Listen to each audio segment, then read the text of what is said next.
Hello, this is Dr. Paul Cottrell, and I'm going to be going over the news that just came out about this Ivy League student being charged with threats. So let's play this. This is from Fox News. I also saw this on the feed of MSNBC.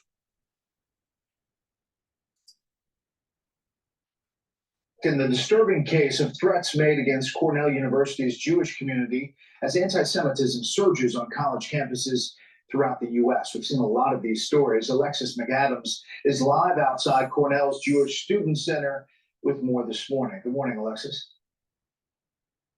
Brett, good morning. You can see it over my shoulder there. There's still a police presence in front of one of those buildings that this student, who is now suspect in this case, reportedly threatened according to law enforcement. So we know that this junior here at Cornell University was arrested here in Ithaca yesterday, facing federal charges after police say he posted several online threats saying he was going to kill Jewish students on this campus here. As the police have been on alert here, we've been talking with Jewish students here, Brett, who tell us they're happy someone's in custody and hope this sends a strong message. Listen. Since they caught them so quick, I think people will not be emboldened and they will not do something like this in the future. Cornell University in Ithaca has been on high alert since investigators say Patrick Dye, a junior at the school, reportedly posted online threats to shoot up the kosher dining hall. That was just one of them, Brett. Investigators say he also wrote that he would slit the throats of Jewish students on Cornell's campus. So the FBI and the state police stepped in immediately. They used Dye's IP address to track him down, matching it to nearly a dozen posts. So one student told me that the Jewish students are still concerned and worried for their long-term safety. They wanted new security measures on their windows. We're installing here new security systems and locks on our doors to help protect. Again, I'm going to give you insight that no one is saying. All right. Last video, I talked about don't fear. Don't, when part of the great prosecutor wants fear, you to buy into fear, right? And that's the doorway to being able to prevent you from doing something, all right? Moving forward. Don't be fearful. Just don't be fearful. This is why I said during the last crisis, do the D-Day, don't be fearful, live your life, but understand that there are elevated risks. But don't hide under your bed and don't be lazy and all this. But here you have fear. You have the Jewish community that's in fear that wants to have additional provisions for security. Top down 1984 stuff. In the shul, right? Recently, it was last week. Yeah, 2 weeks ago. 2 weeks ago. In New York. The rabbi was saying, oh, we're thinking about improving the security system and that we're going to need donations to help improve the security system of the building and blah, blah, blah. This is another thing that is taking place where the society is going through that whole Patriot Act thing all over again, where there's increased measures of security that never will go away, even when the threat is diminished. And it'll turn into biometrics and they'll turn into, over surveillance of the citizens and over surveillance of the community. And it's just, it's getting out of control, right? Don't be fearful. Now, what is interesting is that they have not yet explained to the public that this is a Chinese, this person is Asian, right? I think he's Chinese, right? And this guy, I don't know, if he has some sort of mental problem or what, but this guy is, from the School of Engineering, right? And, this seems to be a little bit out of place. Why is there so much hate, coming from the Chinese? I don't know. That seems kind of odd to me.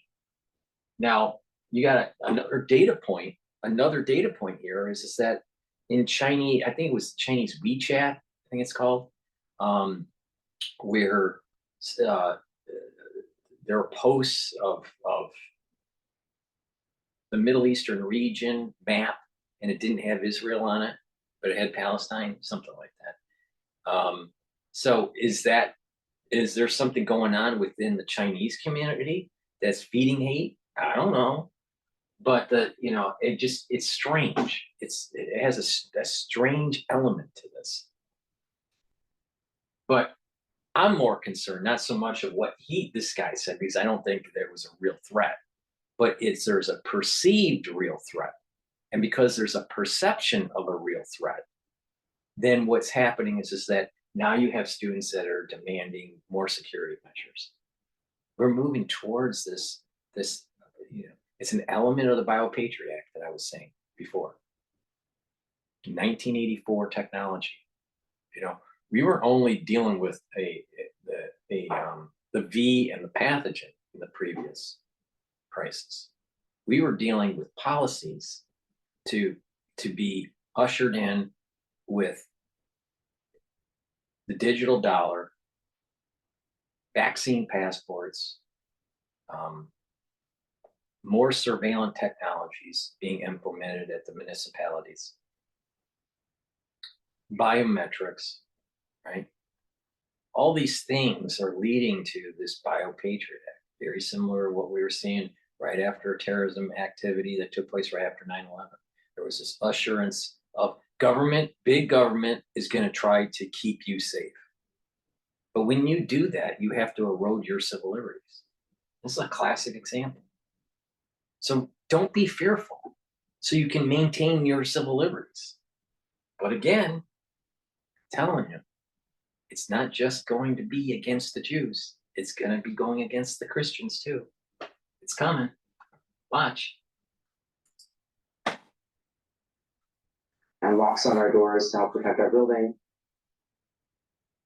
It's not just Cornell dealing with the rise in anti-Semitic threats. Since the Hamas attacks on Israel on October 7th, anti-Semitic incidents in the United States have increased nearly 400%, according to the Anti-Defamation League. The American Jewish Committee telling Fox News schools can't try to appease everyone here. They have to condemn these acts.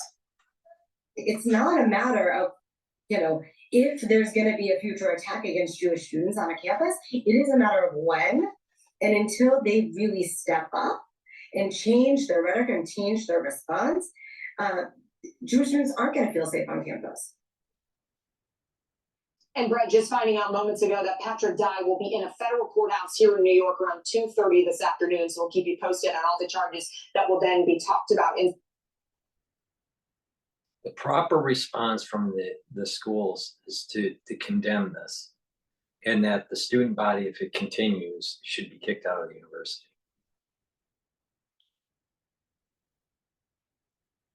But I don't believe in the idea of this Bio-Patriot Act implementation, where there is increased surveillance and increased security measures being implemented on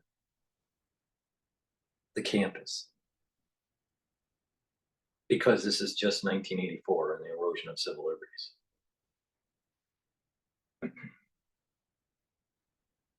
But again, it's that ultra-liberal eating itself.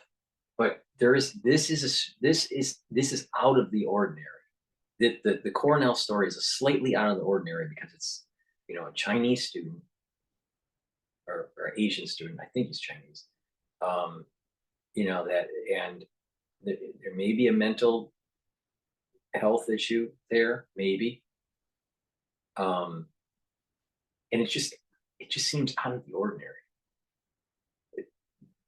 It's not this blue-haired ultra-liberal type, nor is it, some sort of Muslim, trying to save Palestine. It just seems really out of the ordinary. And coupled with what was going on WeChat with these maps, I don't know. There's something more to it. It just seems weird. That will then be talked about inside of that courtroom. He could face up to 5 years behind bars here for these threats. His dad talked to the New York Post last night, saying that his son suffers from depression and said that he had to take some breaks from school. So they're talking about his mental fitness as well at this point, Brett. See, Alexis See, right there. McAdams So and and again, when I do all these videos, it's all, not all, most of the videos have not been seen, and you're getting, just a quick response to the way I think. It's just free form. Everything, most of this stuff that I'm doing lately, it's just free form.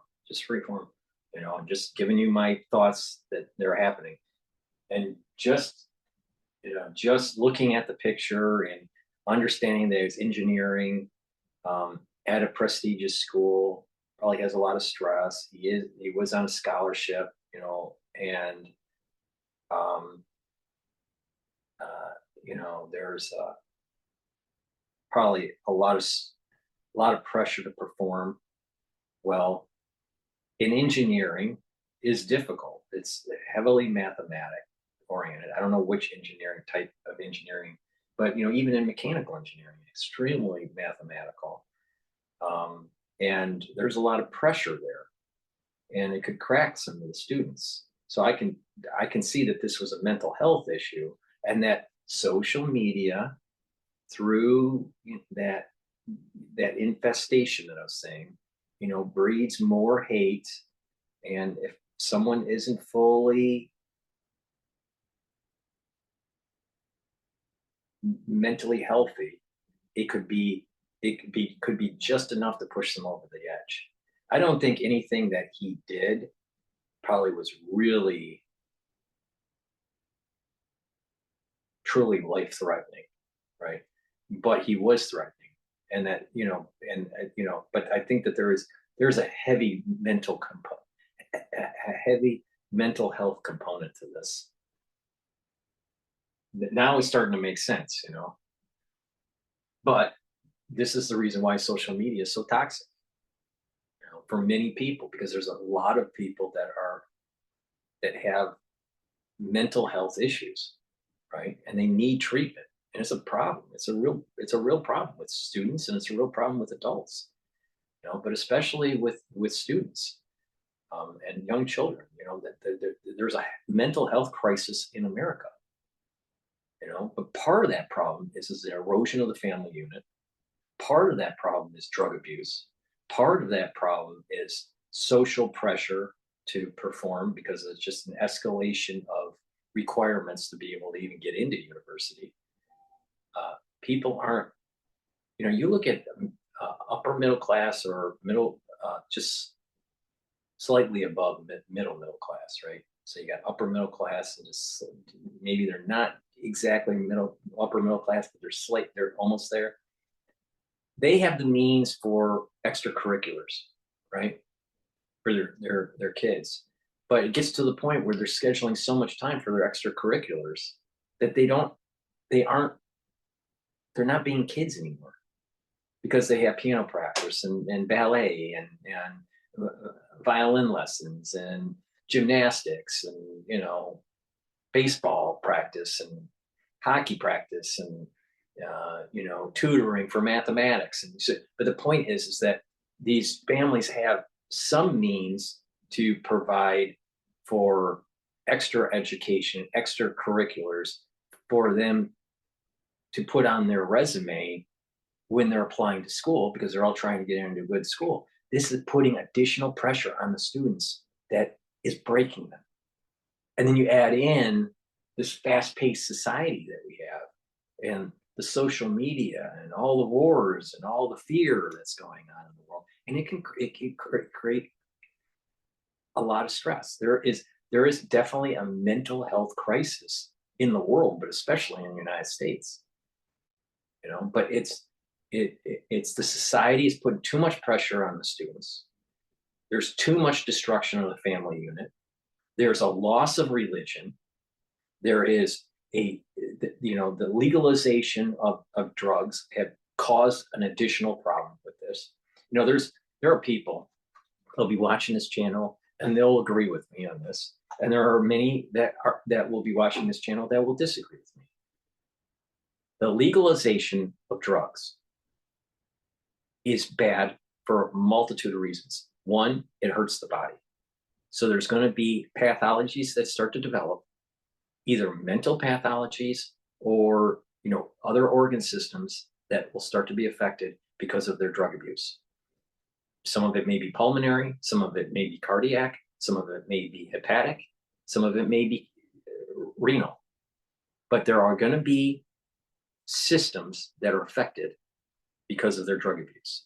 In addition, what happens is it causes stress within the family unit. And, drug abuse with these people isn't just affecting the person that's on drugs, but it's affecting other people within their family, right? And a lot of times what happens is they go down a road of criminality. They steal, right? Sometimes they kill, right? So so at the societal level, making this stuff legal actually exacerbates the problem. And there's no there's no real good solution to this. But I know for a fact that the legalization of marijuana is going to lead to pulmonary disease and mental dysfunction, right? Increased dementia, increased memory loss, increased mental disorders that are, that are moving towards schizophrenia, right? We probably will need to use terms in the post-legalization of marijuana realm where there are new mental pathologies that are starting to come up that are associated with this type of abuse. Plus the social problem that you see in New York and some of these inner cities with the blacks, because they all want to be Snoop Doggy Dogg now. They smell like Snoop Doggy Dogg because of their marijuana use, and then they're going to end up having physical problems that cost the society to treat them. This is another reason why I was saying, people don't even want to help themselves. And, the whole healthcare system is breaking down. How can they say with a straight face, they are trying to help people get healthy, but yet they still have cigarettes on the market. They still, are moving an agenda for legalization of drug use. And the only reason why they're doing that is, one, they want to tax it. And then the other reason is that they want to decriminalize it so they don't have to put these people in prison. But the problem is that it's affecting the society, and the secondhand smoke aspects to this is problematic. The social unrest becomes problematic. It's bad. I'm against the legalization of illicit drug use. I'm totally against it. It's bad for the society, it's bad for the family unit, and it's bad for the individual because of the health effects. They need help, but if they continually make a bad decision, then they need to go to incarceration. It all boils down to, where's the root cause. The root cause isn't so much the person that's taking the drugs.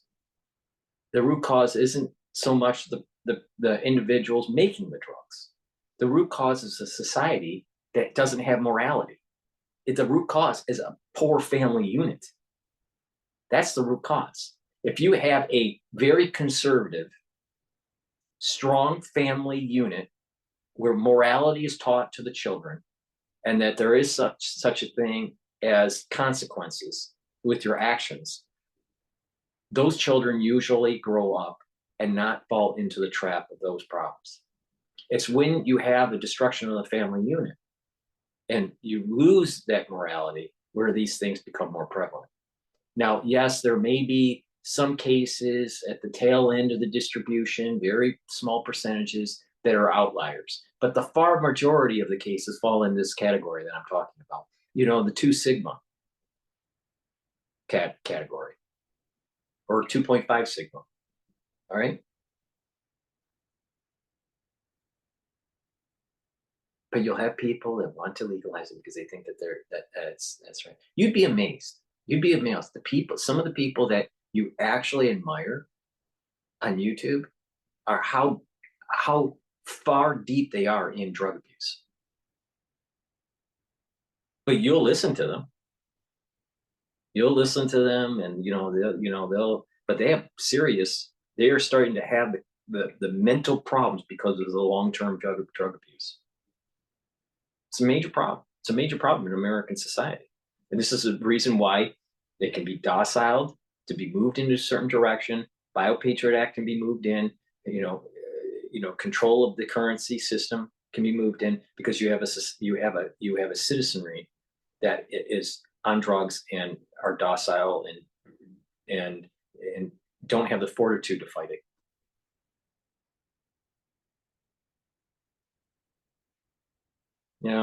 Some people think that, oh, it's not a gateway to more hardcore stuff. Well, yeah, it is. It is. But even if it wasn't, there are negative pathological effects of legalization of marijuana that will lead to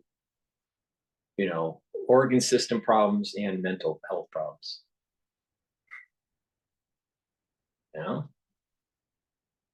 And then you have a society, that's in New York, it's just in certain sectors of Manhattan, it just smells. It's got that Snoop Doggy Dogg smell. It's not cool. It's not cool because you're losing your country. You're losing your country because of it. It's not cool. Alexis McAdams and Ithaca. Alexis, thanks. I'm Steve Ducey. I'm Brian Kilmeade. And I'm Ainsley Earhart. And click here to subscribe to the Fox News YouTube page. I find Brian Kilmeade to be annoying, actually. All right, let's play. Let's play this right here. This is the top news from Fox. Some of this will overlap with what I did before, but some of it, I believe, is new. I think I saw the first 3 minutes of this. 11,000 terror hubs since the war started. 11,000! But the ground fighting is coming with a very heavy toll, Lawrence. So within the last 30 minutes, the IDF announcing 11 of their soldiers were killed last night in northern Gaza. That brings the Israeli soldier death toll to 13. Well, Trey East is live in southern Israel with the very latest. Trey, we've gone to you every morning. This is day 26. Yeah, hey guys, good morning. Day 26 of the conflict between Israel and Hamas. You can hear the fighter jets overhead. We've been watching as the Israelis continue airstrikes against the Strip.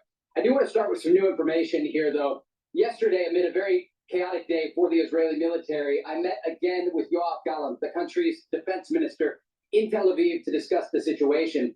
And he gave a small group of journalists some new information about the October 7th massacre and how this war began. And he says the defense establishment has set up a special operation room to identify all of the Hamas militants and all of the Palestinians that participated in the massacre. And they are using this operation room to ultimately hunt down each and every one of them and kill anyone who was involved. Fuck yeah. Anyone that saw Munich by Steven Spielberg, it's about the terrorist attack that happened on the Olympians. I believe it was in 1972, and I'm not sure which country it was in, but there was an attack on Jewish Olympians. Some of them were killed immediately. Some of them were held hostage, I believe. But that was at the very beginning of the movie. Right? It's a real story. This really happened. And throughout the movie, you have this special unit from Mossad that is hunting down the terrorists that were involved in the killing of these Olympians, and they were willing to blow up people's homes, and they would hunt them down, that way. There's this scene where they wire up the home with explosives, and they call the person, and then the person answers the phone, and then they blow up the house. I believe that there was a child in that scene that was killed. So, this is a common method that the special units in Israel do, that goes all the way back to Munich days, during 1972, right? So, they have quite a bit of experience in doing this, finding who is who, and killing them. Part of the theme, a sub theme within the movie, which probably is true, but I don't know if it's true, but it probably is true, that the Defense Department of the Israelis were using the unit to also expand its assassination capability to individuals that were not involved in the actual hostage situation and the killing of the Olympians. And then near the end of the movie, it kind of hints that because of all this activity that was going on in the 70s and the 80s, that there was the hint of the bombings of the Twin Towers in the 90s. Just it's hinting that this is coming, that terrorism is coming to America. And I think I'm a fan of Spielberg, especially these kinds of movies that he does that have an art film quality to it, because of the camera work or the angle.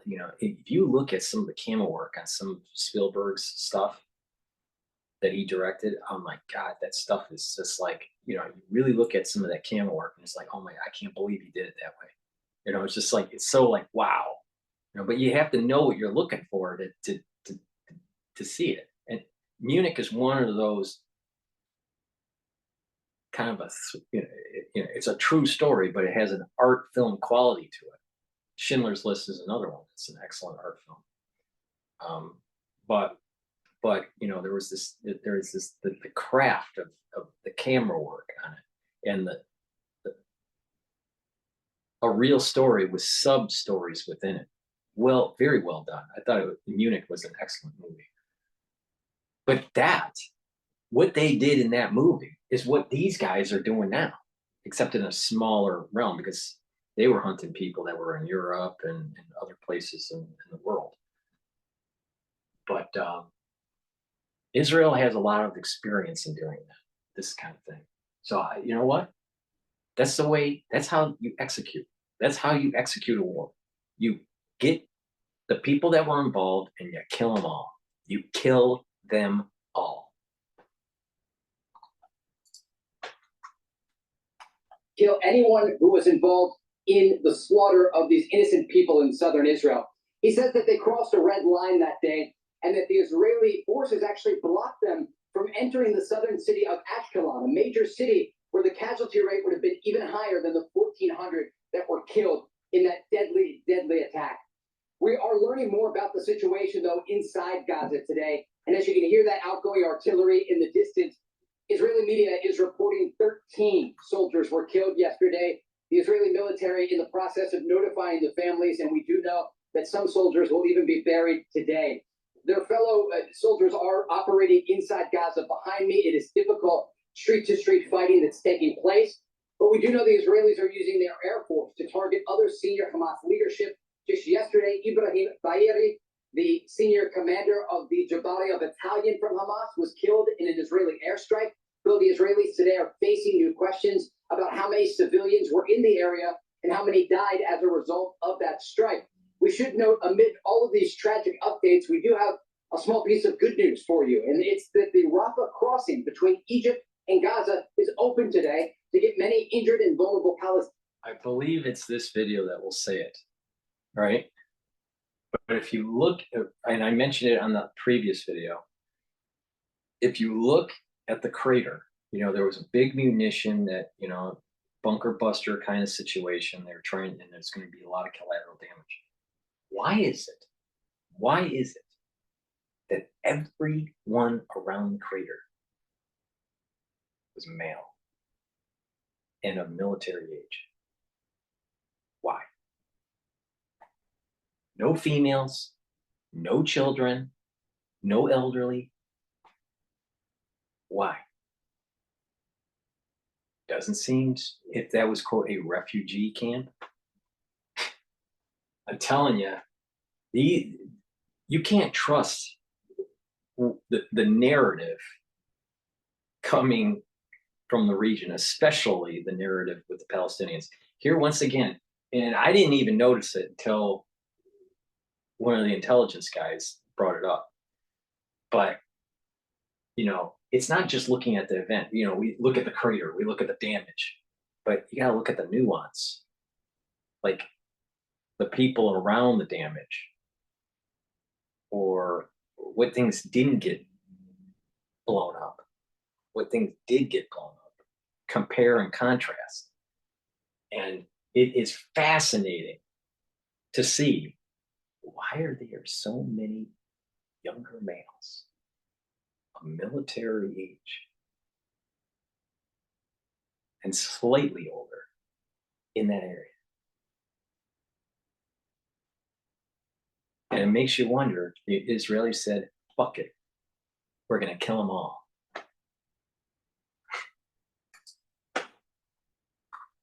To get many injured and vulnerable Palestinians out, and also get foreign citizens, up to 500 of them, out of the Gaza Strip that have been waiting for weeks to get to safety. Guys? Hey, Trey, with this first batch of people who are trying to leave Gaza, go into Israel, and as you just said, there are a number of seriously injured people, and that's why Egypt's got ambulances lined up on their side. There won't be any Americans today.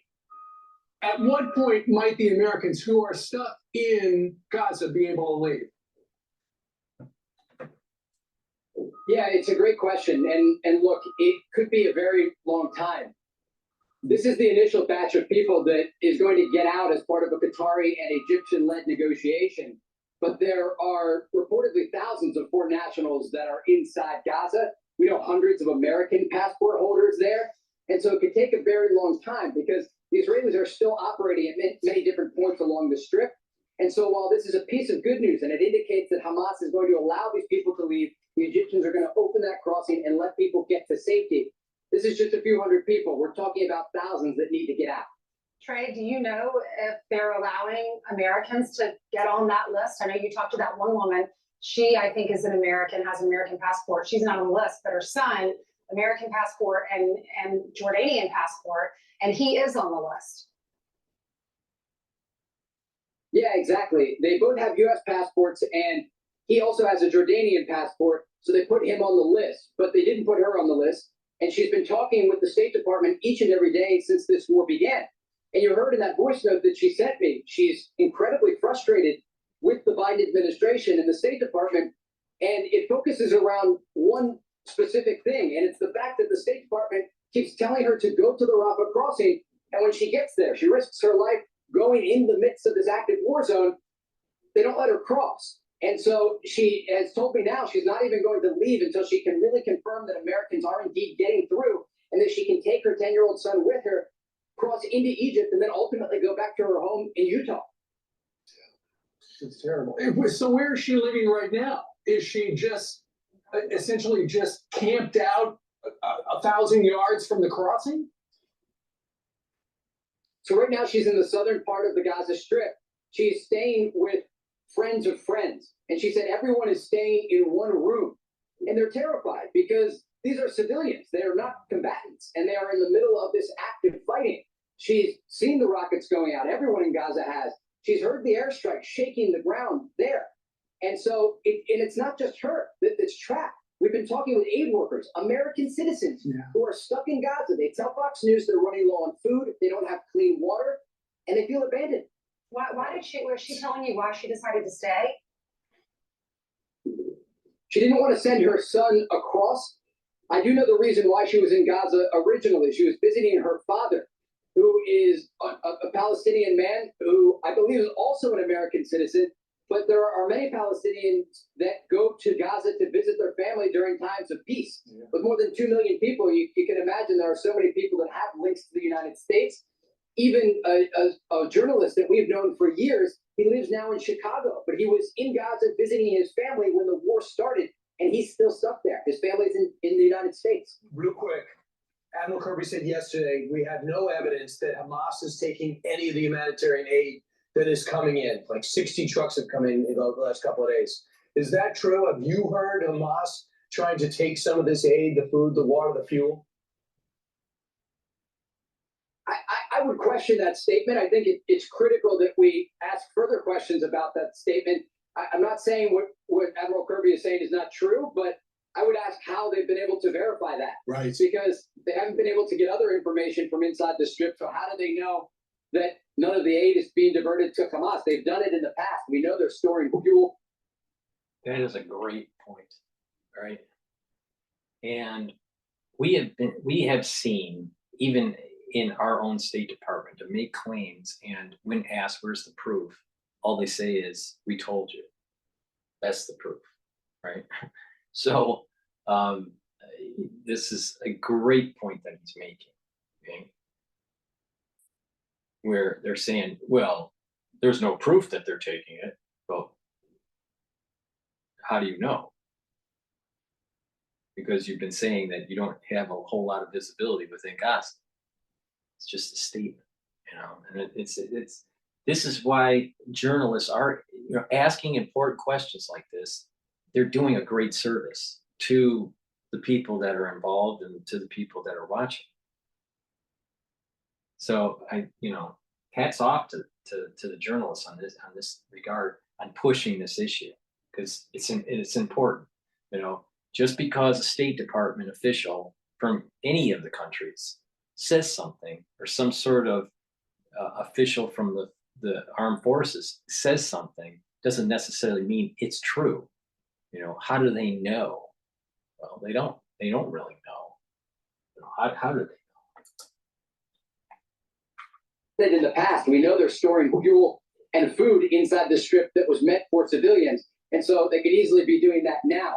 There's a lot of questions that have to be asked about the situation inside Gaza, and it's from all sides. The Israelis releasing the information about the Jabalia strike yesterday, and they say they know the number of Hamas militants that were killed in a tunnel beneath that neighborhood, but it's unclear how they were able to confirm that information, because they would have to dig up the bodies in the tunnel. And so there's a lot of information if you read in between the lines, I think what the Israelis are saying with that armament to hit the tunnel,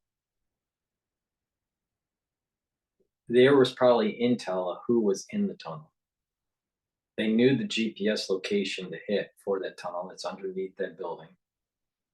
And they suspect they had a KIA, all right?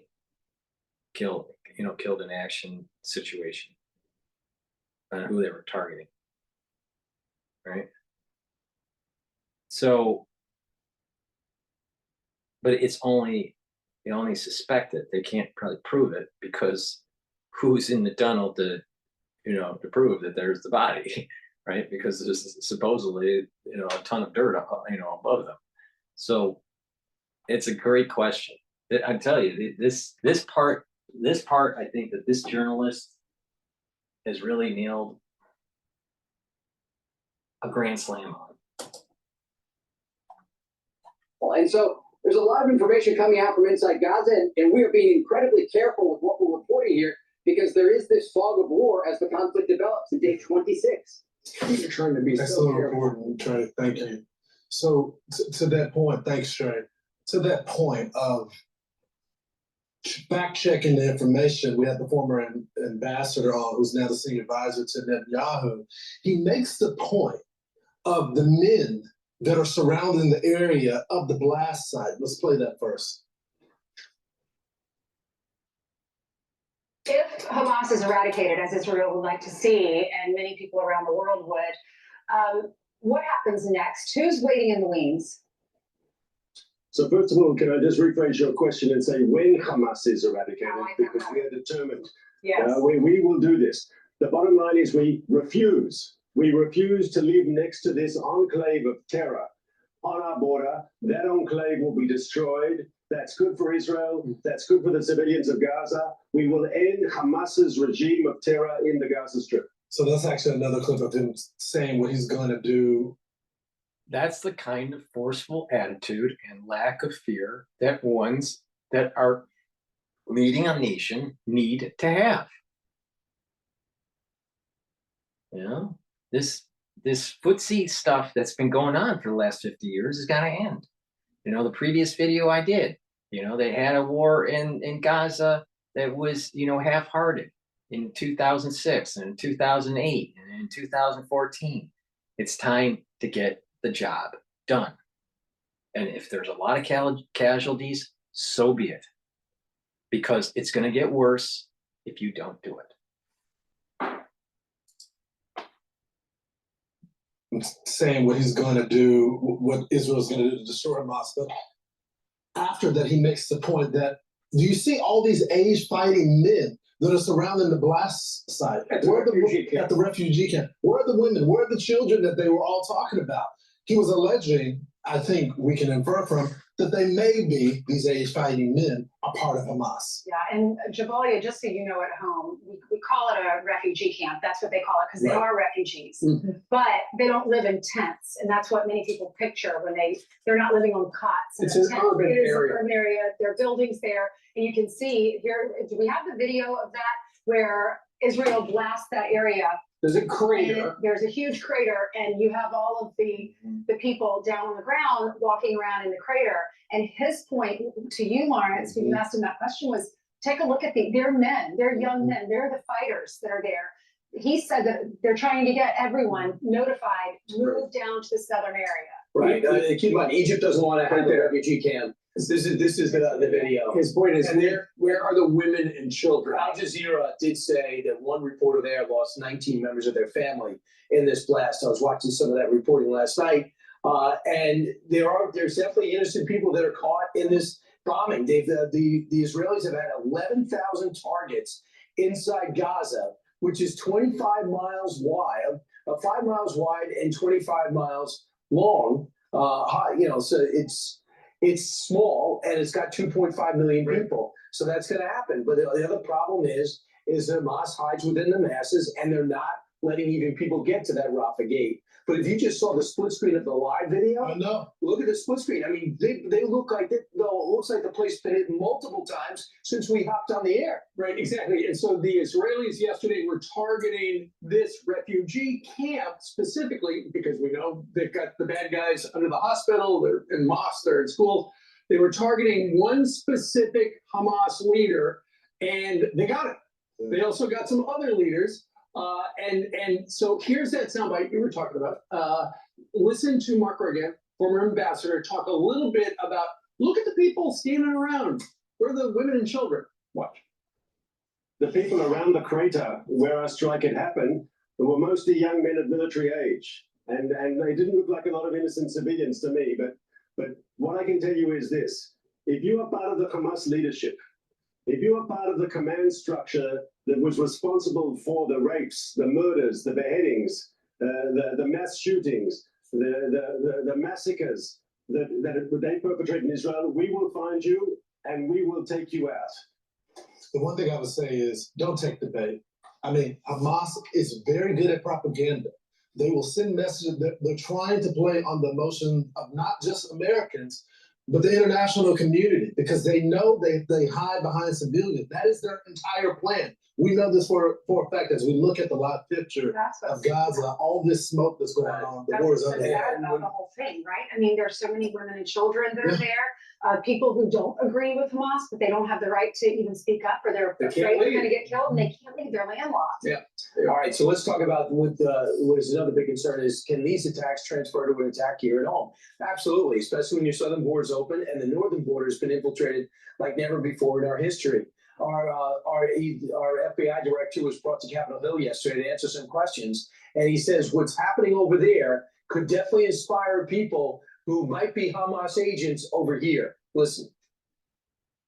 We assess that the actions of Hamas and its allies will serve as an inspiration, the likes of which we haven't seen since ISIS launched its so-called caliphate several years ago. The ongoing war in the Middle East has raised the threat of an attack against Americans in the United States to a whole nother level. We also cannot and do not discount the possibility that Hamas or another foreign terrorist organization may exploit the current conflict to conduct attacks here on our own soil. Do you believe, is the United States safer from foreign terror threats today?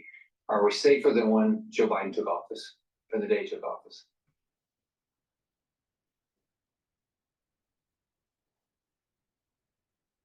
What I would say to you is that the terror threats have elevated, but I also think there are a lot of things the country has done throughout law enforcement to be better prepared to deal with them.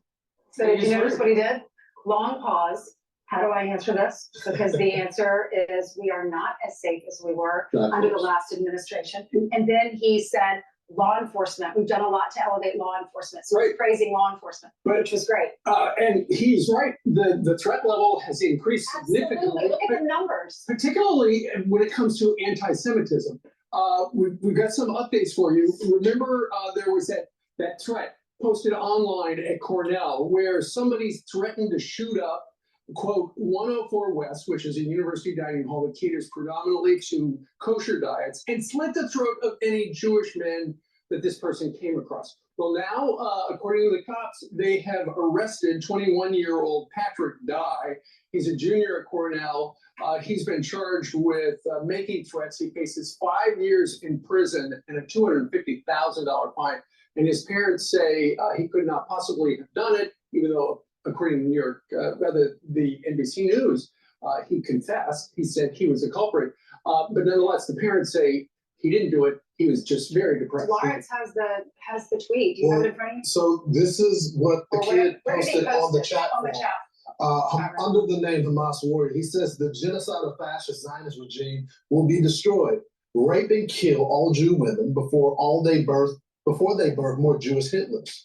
Jews are on the face, wipe the Jews off the face of the earth. No Jew civilian are innocent of genocide.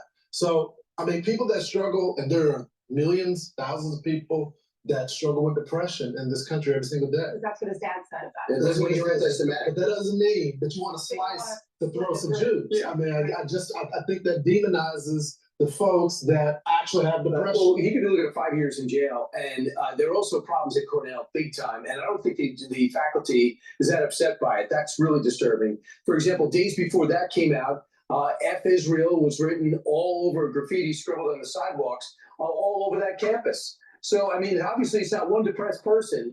There's a school of thought there, and it's not the only Ivy League institution that's having trouble. For example, what happened over at Yale we've been talking about. Well, I mean, anyone who's grown up, especially in the church, knows that every child is a child of God's. Every person is God's child. God created them. So to imagine being able to slit someone's throat or want to go to another country and hate them just because of their religion. What if this were the Muslim community? What if this were the African-American community? I know. And we said this about the whole community. Mm-hmm. People would be outraged. Why are they not outraged when people are anti-Semitic? Well, and Brian, to your point about Yale, it was on October 7th, so rather October 13th, about a week after the strike on Israel. And the Yale newspaper had a column, an op-ed thing. And the headline was, is Yale's for Palestine a hate group?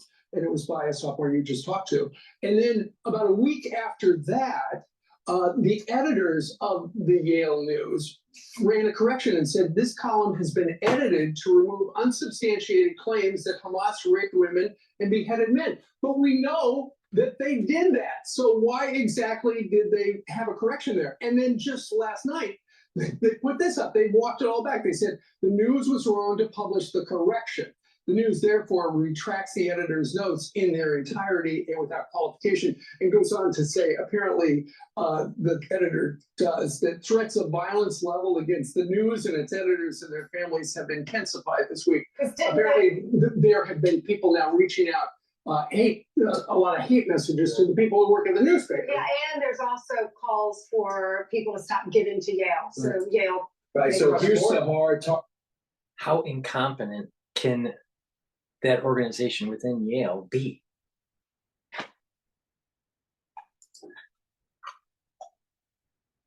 Right. So here's the hard tack. She weighed in on what she's been through and the final retraction, which has her triumphed.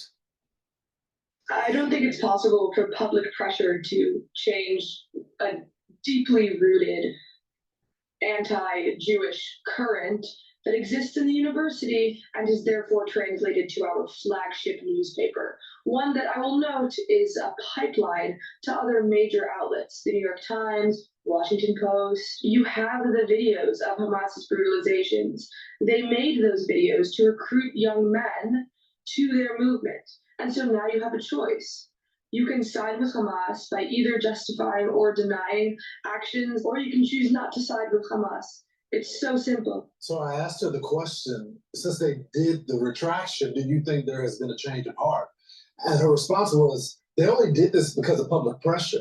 Yeah. And she noted that we should realize that this is a publication on the college campus, but New York Times, Washington Post, they get articles from this publication. So she goes, this is not just a university problem. This is mainstream right now. And we shouldn't think because they did a retraction that their hearts have been changed. So what about the powerful statement? What about the UC system?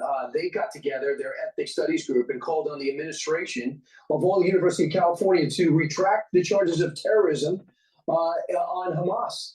And they said, try to uplift the Palestinian freedom struggle, which got a rebuke by Jay Soros of UTA, who's a member of the U.S. Board of Regents, and just took them on for 2 pages, said they are a terror group. And what are you thinking? So that is the entertainment world taking aim at the educational world. We've been saying this forever. Andy McCarthy wrote a book about it in 2011, the influence of the Muslim Brotherhood on college campuses that has taken root and obviously having great success melting minds to this terrorist mindset. Before this conflict even happened, hate crimes were on the rise for Jews in this country. Yeah, well, the FBI director, I'm so sorry, Ainsley, I think you're about to allude to that. Yeah. 60%. Yeah. He said 60% of all religious-based hate crimes in America are against the Jews. Yeah, so this was an environment before. I fail to believe that it's just a lack of education. Sometimes you got to believe your eyes. Sometimes you got to look in the street. That's why I was saying on previous videos, right, that there is this, just below the surface, all this hate, all this anti-Semitism, and that it doesn't take much for it to really spill over, and you see it in the news at this level, all right? But there is a superior intelligence that's allowing this to happen, to show the splitting of the people, so you know who the good people are and who the bad people are. And the bad people are going to eat themselves. And these people are going to get emboldened as there's a frenzy going on, and they're going to actually start to go after the Christians. Trust me on this. This will not end well for them.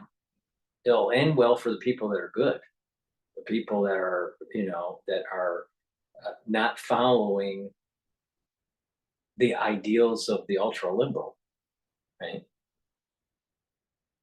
But there is going to be a period of time before, they get their full retribution. These ultra-liberals will be going after the Christians, because Christian thought process, right? Christian beliefs are antithetical to what the ultra-liberals are saying. So this is not going to be just an anti-Semitic problem. This is going to be an anti-Christian problem too.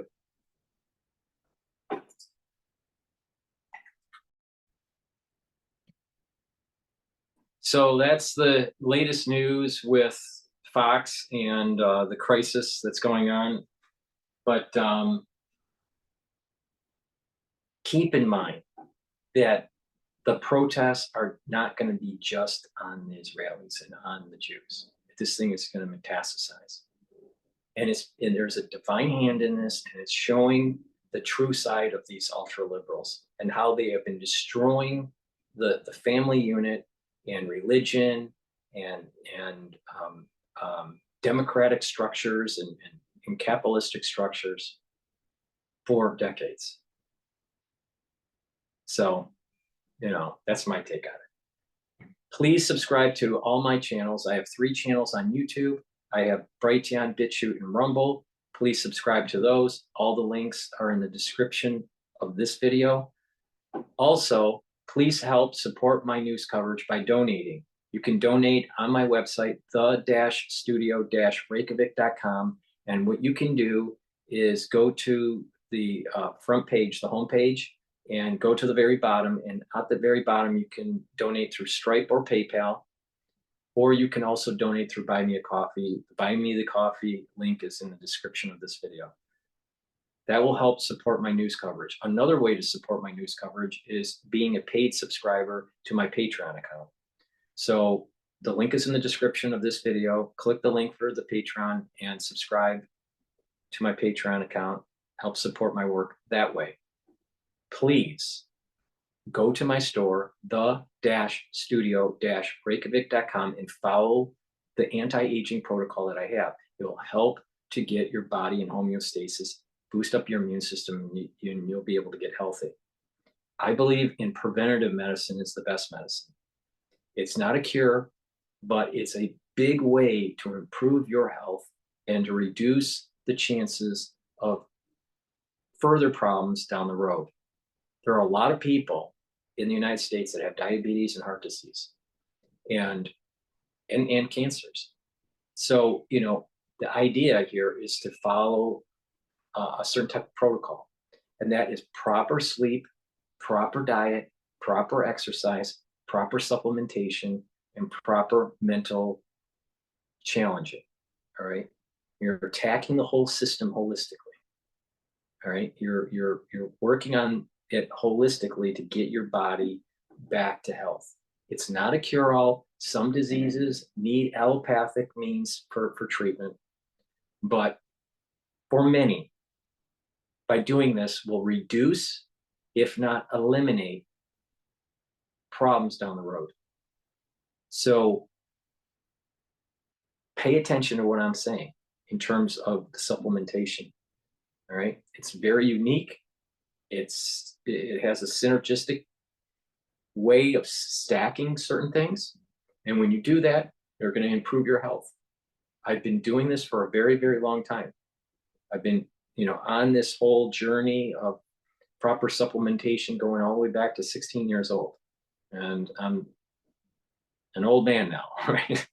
So, please take my advice. Some of the products that you can get from my store that's on the-studio-reykjavik.com, link is in the description of this video, is Health Max 30, right? 35, Health Max 35. This is a 35 ppm structural nano silver liquid. I take a teaspoon of this a day. I swish it in my mouth and gargle with it for about 20 seconds, right? And then swallow it. And you're neutralizing the pathogens. And you're also keeping the mucosal layer healthy, right? And that will prevent you from getting sick. Another way to neutralize pathogens and to improve your skincare is the silver gel, all right? This neutralizes pathogens. It has the structural nano silver in it. And what will happen is that if you want to use it to neutralize pathogens, let's say you're in the cold season and you're worried about getting sick from work or whatever, put it on your hands, around your mouth, around your nose, lightly coat your nostrils and your ears and the ear canal, lightly coat. And that will stay active for about 5 hours. You can lightly coat your eyes too. All right. Those are the major ways of an entry of a pathogen. It's not the only way, but those are the major ways. In addition, you can put this on a cut. It'll help heal it quicker. about 30% quicker. Burns, scrapes, right? Also, you can apply it on your skin at night and leave it on your skin. So by the time you wake up, and what will happen is you'll notice that your skin is clear, and and especially on your face, it will be tighter. You'll have a tighter part to it, to the face. It works really well when you mix it with vitamin C, and you drink 64 ounces of water throughout the day that's filtered with no fluoride, and take the collagen that I also have on my store. And what that does is that the water, the vitamin C, and the collagen will start to improve the extracellular matrix in the dermal layer of your skin to help to support it. So you're supporting topically the health of your skin, and then below the surface, the dermal layer, you're improving it by taking the vitamin C, taking the filtered water, and the collagen. To boost that, you take the C60, which is a very strong antioxidant that you can just take by itself. But if you mix it with what I'm saying, it'll also improve your skin, right? Because what this does is that it's going to improve the cells that are stressed because of reactive oxygen species. This neutralizes them. So there's less cellular stress, and less cellular stress on the mitochondria, which means that you're going to have more ATP and you're going to have a healthier cell. This is very potent, and it's in extremely high quality, and neutralizes reactive oxygen species, much higher than vitamin C or even resveratrol. But this is synergistic with resveratrol. And the reason is that this is also an antioxidant, right? This is stronger antioxidant, but this helps to get rid of senescent cells, all right? And resveratrol also has been known for decades as a compound that slows down aging. So I sell this in coconut and avocado. This is the avocado in 2 ounce, 4 ounce, and an 8 ounce bottle. So this is a major component to the anti-aging protocol. And if you couple it, like I said, it'll improve your skin. Probiotic. I have 2 different types of probiotic. This one's the powdered form. I mix this with hummus every day to help make sure that the gut biome is properly populated, and that will improve absorption and help improve metabolic pathways, the communication between your gut and your liver and your gut and your brain. I have structural nano silver lozenges in sweet menthol and in green apple. This is a 20 count. I also have blueberry drops and honey lemon drops in 100 count. So I have those on the store. Please get them. You're going through cold season. They're going to be needed. So start to stock up. I have an all natural deodorant, no aluminum in it. This was made by Rainbow Herbals, made from essential oils from the Himalayas, very high quality, extremely high quality. This bar lasts quite a long time, right? But you use this as a deodorant every day, and it'll help for detoxification. So there's a dual purpose to this. In addition, I have it also in peppermint and tea tree. But we also developed, Rainbow Herbals, and I also developed a bar that is what is called the Even Better Bar, which basically is a multi-purpose bar. It's like a utility bar, also made from all essential oils from the Himalayas, very high quality, and it'll help with muscle ache, help with eczema. It will help with skin irritation, bug bites, cuts. It'll help to heal the cut quicker. It will help with burns, minor burns and scrapes. And it can be applied as just a skincare product where you'll be able to just apply it on your skin on a daily basis, and you'll notice that your skin will soften. So another great product that we offer, extremely high quality.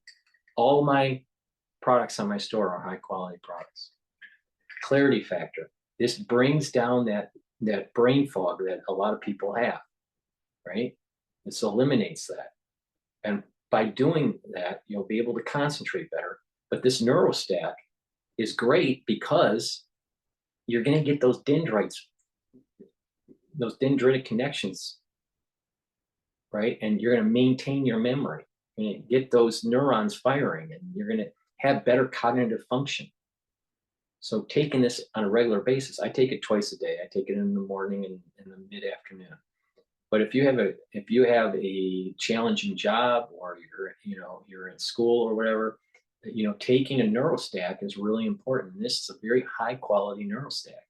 And if you add it, if you couple it with the C60 and boost up the ATP in the neuron, then you're actually going to be firing those neurons, those presynaptic neurons quicker.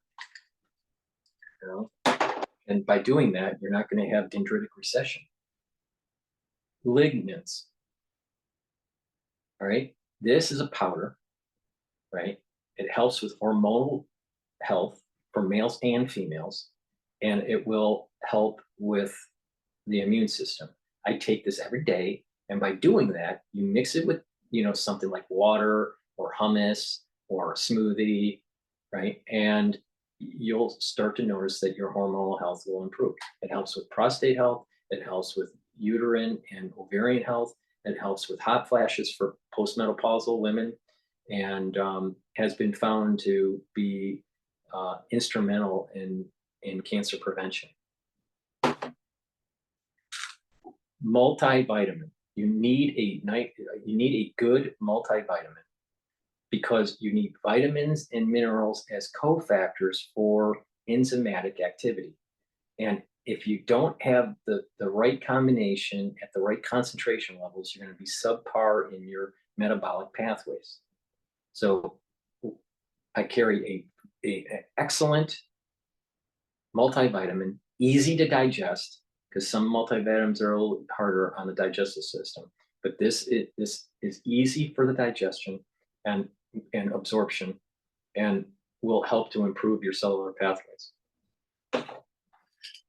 D3 helps with calcium absorption, gene expression, and to get rid of cells that need to go into apoptosis. This is extremely important to make sure that you're getting supplementation of D3. Most people are low on D3. If you follow my advice in terms of taking this in higher concentrations for about 7 to 9 months, and do light resistance training and drink milk, right, for the calcium, like 2% or something like that, and you do light resistance training on your injured joint, then what they'll do is, due to injured joint, meaning due to osteoarthritis because of sports injury, if you have some sort of arthritis issue, so if you do this idea, you will actually heal your arthritis. So let me backtrack and tell you how I had arthritis, because years ago, I had arthritis because of triathlon. I did triathlons in my 20s and early 30s. So, and that caused so much pain, right? Especially in my knees and in my elbow and my wrists, right? Shoulder, right? So it took 7 months. And what I did was I took 20,000 units of this, all right, a day, throughout the day, not all at once. And normally a pill, I think, is 5,000. So, and what I did was I drank milk, and I did light, very light resistance training on the joints that had the osteoarthritis. It was very painful for the first 2 months. But after that, what happened was the pain started to abate and became less and less and less, all the way up to the point where I had no pain at all. You have to stick with it though. You, especially that first 2 months, can be more painful than the original, your baseline, right, of osteoarthritis. I think part of the reason why the pain increases is there's a remodeling effect, but you're also putting some resistance on the joint, so you're working the joint while it's still kind of inflamed, right? But over time, there's a remodeling that's taking place. And when you do that, because you're doing the light resistance training, you're telling the body, remodel this area with this extra calcium that you have. So it's remodeling, right? And it can be painful, right, when you're doing this light resistance training on some of these osteoarthritic joints, but it does go away. Now, for me, it took 7 months. For some of these more pro athletes, maybe they were in football or even in soccer and they were pro, they may need higher doses of D3. I did 20,000 individual units, or international units. I forgot what the units are in this. IU or UIs, I think it is, right? And then some people I've heard gone all the way up to 100,000 individuals. But it's about BMI. It's about the weight of the person. But I was at the 20,000 range. I am now at the 10,000 range. I take 2 of these a day, right? Some people only take 1 a day, and each one is 5,000. So, but higher doses for a certain amount of time. Now, you got to be careful when you take high doses of D3. It can be neurotoxic when you take high doses. And the moment you know when to stop is when you start to get the brain fog. And then you stop the D3 and you go back to like a very low level, right? Your normal level, right? So Dr. Group did this with some patients that he had. It worked really well. And there was a book that someone wrote, and he was promoting the book, and it works really well. For me, it was 20,000 IUs, 7 months. Milk, D3, light resistance training. It hurt for the first 2 months, but it started right after the first 2 months, it started to go away. And, I've been a believer that you can reduce this kind of, this problem. So that's, another way to heal your body. It's not just prevention, but you can use some of these kind of supplements in such a way that you can heal your body. But it's not just, the main takeaway is it's not just take D3 and it's going to take away your osteoarthritis. No, you have to increase your calcium intake, right? You have to have a good gut biome to be able to absorb the calcium. And you need to do the resistance training and have the fortitude to go through the pain as it's remodeling to improve the osteoarthritis. See, everyone is in the mindset, if I just take this, I'm going to get all healed. No. But if you take something and you mix it with some other stuff, there's a synergistic effect, and then the magic starts. Okay? Let me give you another example. How to slow down cardiovascular disease. All right? There was a study that was done with metformin, D3, and K2 and K7. And people had 50% blockage in the carotid.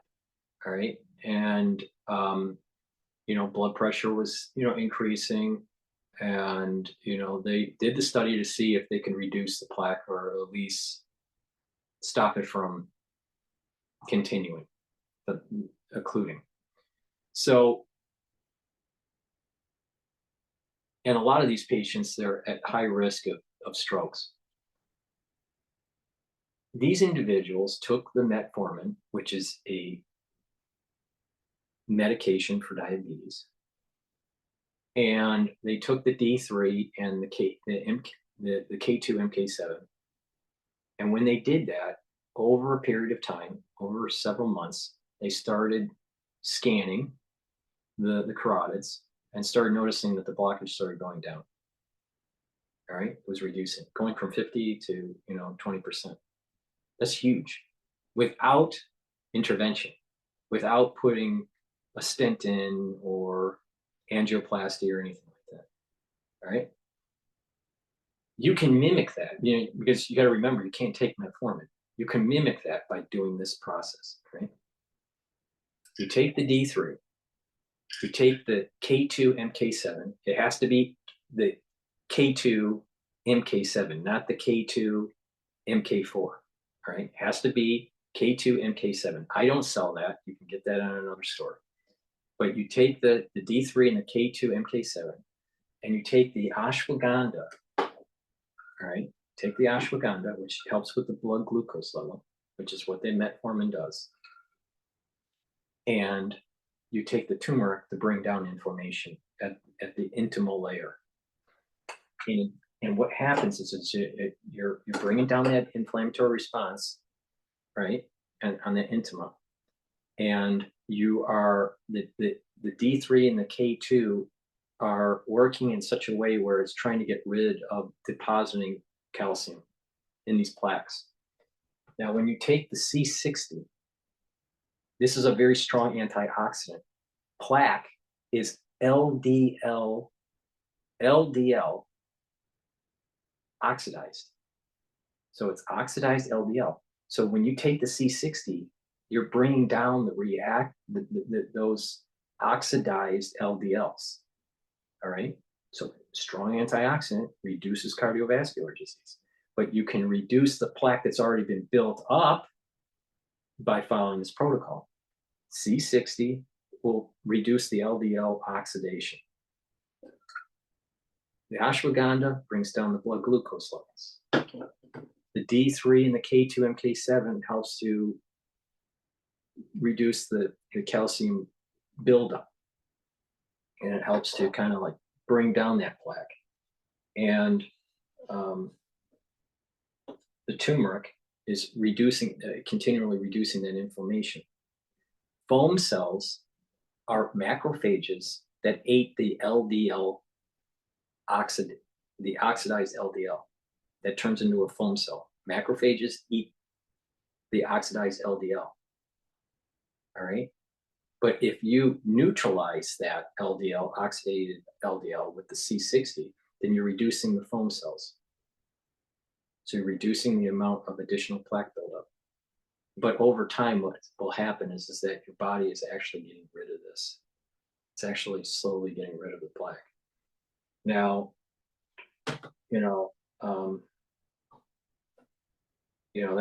that's one way to bring down cardiovascular disease, right? But it wouldn't work if you just took ashwagandha. That's the point I'm making. It wouldn't work if you just took D3. See, there's synergistic aspects to this stuff, that if you do this over a long period of time, you're actually reducing some of the problems that are taking place. A lot of the problems that people have are due to inflammation and too high of a level of stress in the cell because of this oxidized state. We get older and we rust. We literally oxidize. All right. Well, you slow that down by taking antioxidants like C60. All right. So I just told you how to improve your skin and how to improve your cardiovascular health and reduce the plaque that you have and slow down additional plaque buildup, which is a major problem in American society. If you followed my protocol, right, you will spend less money following the protocol than getting hooked on and permanently on these statins and permanently on the these diabetic medications and these beta blockers and alpha blockers and all this stuff, right? And you won't have the side effects. You won't have the side effects taking the protocol versus taking the allopathic pharmaceuticals, right? So it's up to you. Do you want to pay attention to what I'm saying or not? I don't. It's up to you. It's your life, but I'm telling. I just gave you huge advice that would that potentially could extend your life for 2 or more decades, because a big part of the problem in the United States is cardiovascular disease and diabetes. In addition, if you take the omega-3 that I have on my store, it'll improve your HDL and bring down your LDL. So that will also improve your cardiovascular health. So you add that to that idea that I just told you about how to reduce the plaque. And these are things that I have learned over time on how certain people are trying to treat a problem, right? And partially allopathic, partially through nutrients, right, or supplementation, and how you can customize that in such a way and try to mimic that in 100% natural or supplement way of doing it instead of having to take metformin, right? If you pay attention, even with these certain types of essential oils, you can get really high quality essential oils, food grade level, right? These essential oils, if mixed in a certain way, will have therapeutic properties, right?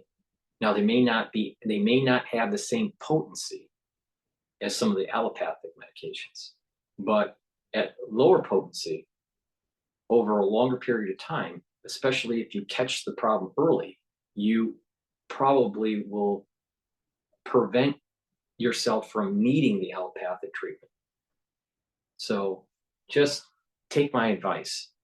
It's not a cure, but it'll go a long way. Like for example, I have a sibling that's younger than me, and he has heart disease, and he looks older, much older than I, and he's younger, not too much younger, but he looks a lot older than I. And he's on the diabetes medication, on the heart medication, on the blood thinners, on the beta blockers, and he's got all the signs of a typical American, heart patient, right? It's sad, and he's trying, to get off the diabetes medication by working out and losing weight and, watching his diet, but it's hard, right? It's better to invest in your life and invest in your body now, because it's a whole lot harder to move, go from disease state to healthy state, while you could have been in healthy state and stay in healthy state. So just take my advice. So please go to my store, the-studio-reykjavik.com, and get the products that I offer. Now, people would say, well, Dr. Paul Cottrell, you don't have an MD. Well, I have medical training, all right? I hate medicine. I absolutely hate the training to be an MD. And, and I've learned a lot through my own experience in health and in what I've learned in academia. I have a Ph.D. in finance, and I have, quite a bit of experience, especially in HIV TAP proteins, for therapeutics for GBS and peripheral nervous system disorders, and for autoimmune disease. And this is why, part of that whole research that I did at Harvard University through HES was through, bringing down inflammation through that TAP protein.